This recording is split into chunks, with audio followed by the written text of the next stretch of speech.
Vladimir Putin has been ruling Russia since 1999. In that time, he shaped the country into an authoritarian and militaristic society.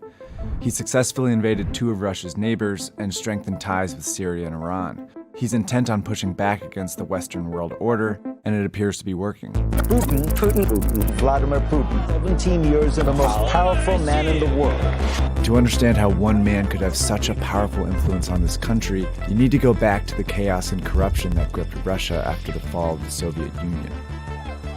When the Berlin Wall fell, a 40-year-old Putin was working as an undercover spy in East Germany for the Soviet security agency, the KGB.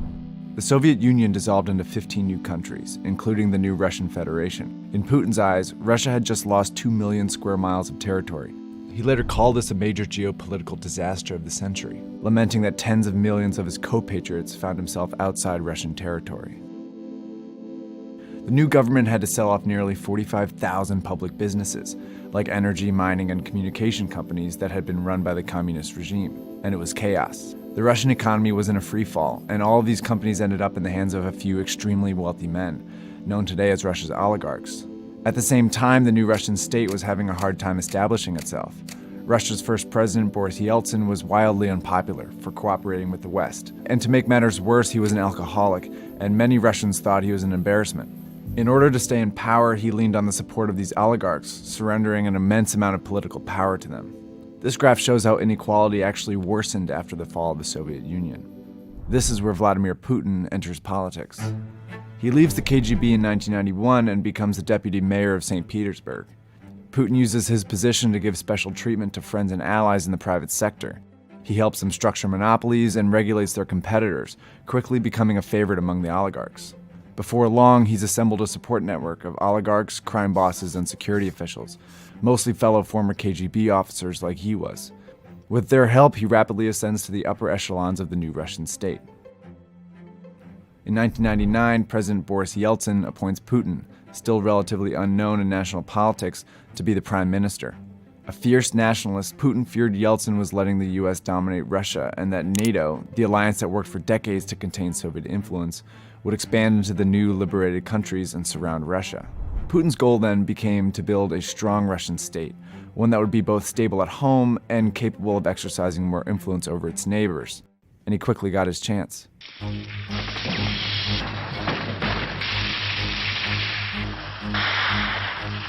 During the post-Soviet chaos, there was escalating violence in Chechnya, a region that had informally seceded from Russia in the mid-90s.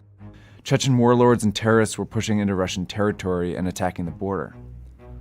In August 1999, a series of deadly bombings killed more than 300 people in several Russian cities, including Moscow.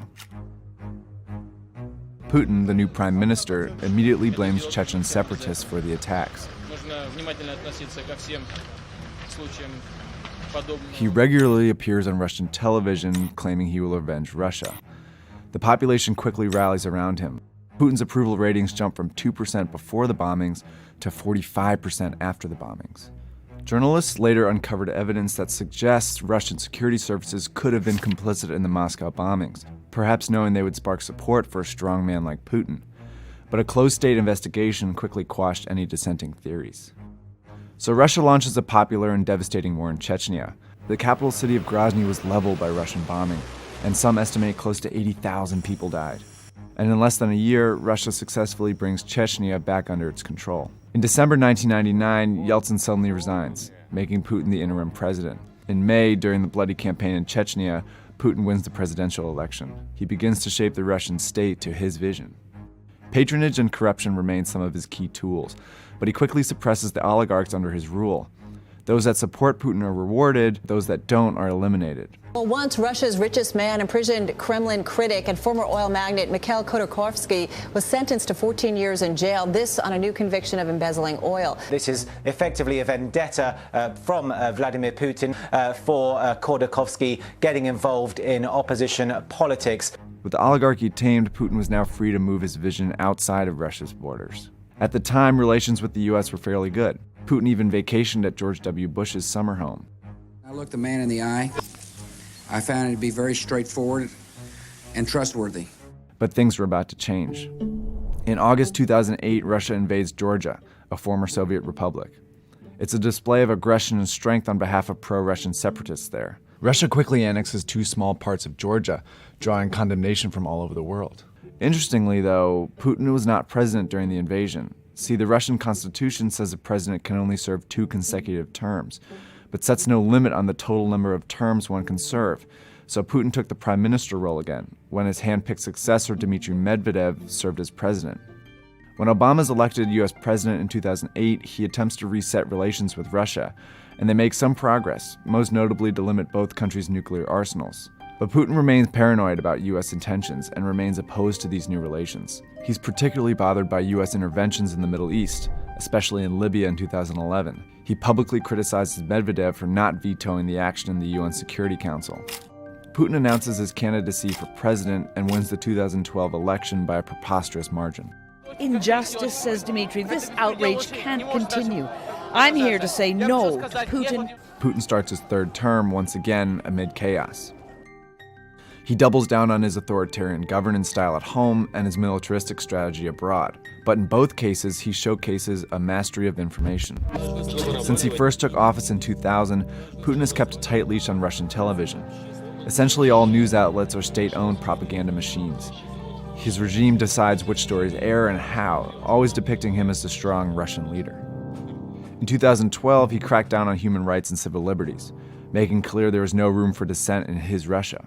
Using state television, for example, he administered a blistering campaign against a feminist and gay rights music group, Pussy Riot. The latest and the loudest such performance was a so-called punk prayer at the Christ the Savior Cathedral, where they were yelling things which were rather profane to be yelled in church. Of course, 3 members of punk group Pussy Riot were convicted and sentenced to 2 years in prison. Putin has also bolstered his aggressive foreign strategy. He's used traditional military methods, like sending weapons and fighter planes to help dictator Bashar al-Assad fight a bloody civil war in Syria. But Putin's regime has also developed and fostered the most effective cyber army in the world, and he's used it to wreak havoc in the West. These hackers have stolen classified US information, hacked politicians' email accounts, even shut down Georgia's internet while Russian troops invaded, and of course, they tried to sabotage Hillary Clinton's presidential campaign in 2016. Russian hackers have also launched propaganda campaigns in support of right-wing candidates in Europe. With this, Putin hopes to exploit and deepen the political divide in Western democracies. In 2014, the Putin vision culminated in the targeting of Ukraine, another former Soviet country. Ukraine's president was opening up to the West, and Putin feared he would join NATO. So Russian hackers launched a propaganda campaign against him, stoking protests in the pro-Russia eastern part of the country. He then sent in disguised Russian troops, and before long, violence erupts. In goes the Russian military, and in early 2014, Putin annexes Crimea. He continues to support the fighting in Ukraine, and as of 2017, over 9,000 people have died. The world erupts in protests, but Putin doesn't give in. See, his aggressive foreign policy successfully weakens his neighbors while also rallying Russians around him. But he has done all of this at the expense of his own people.